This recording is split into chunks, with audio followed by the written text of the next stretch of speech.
It never snowed the way it did 7 years ago.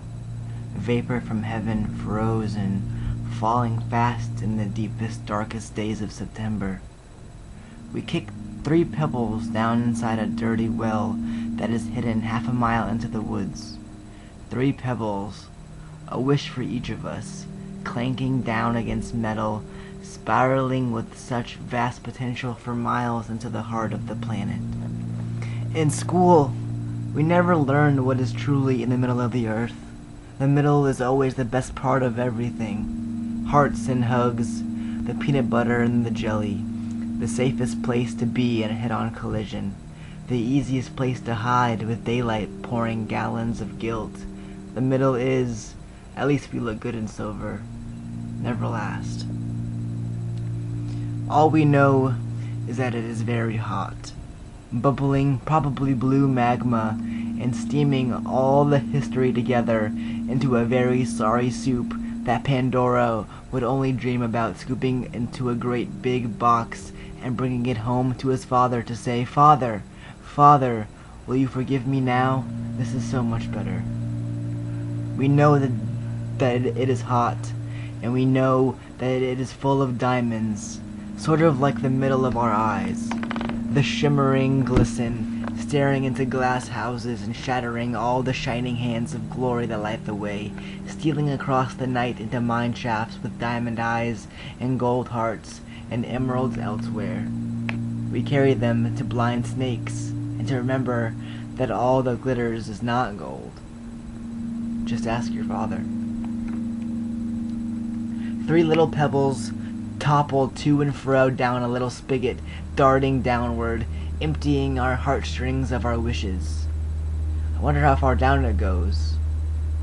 But there are some things that rely solely on faith, and proof is only a hammer that destroys the way things ought to be.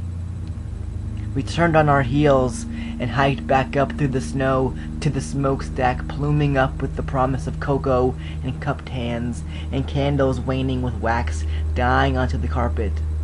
But we didn't go inside. Behind the house, the ladder was rusting quietly. It was counting the number of winters before it would change its name to Broken. Ungloved, we climbed, and we made haste to the roof on a ladder that we borrowed from Jacob. We're careful not to slip on the melting snow. We are told often about perspective, about the way that eyes are the window of the soul, and if that is the case, then what of the spirit? Is that of the roof, lofted in the cephalic celeste, circling quiet around the skulls of anyone who will stop staring at crows and turn their diamond eyes inward and look through the same open windows? We are told often a lot of things.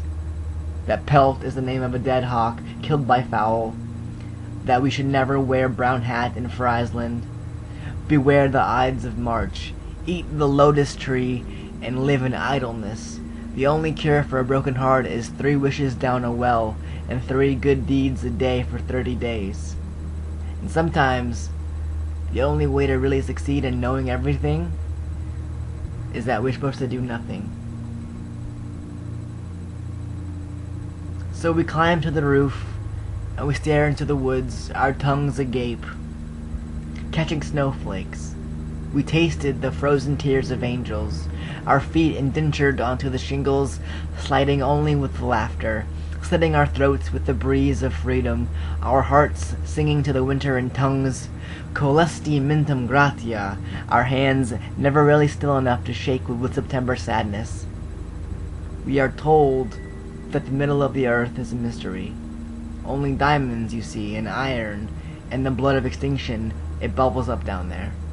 And we are told that no more mystery lies anywhere in the world besides there. But they have not climbed the ladder of Jacob and seen what we have. And we are still young, still kicking pebbles into wishing wells, and only wishing well the others who are too tired and too sad and too stuck in September to see the world through precious gems, to sing the world anxious hymns. They have not been to the top like you and I have.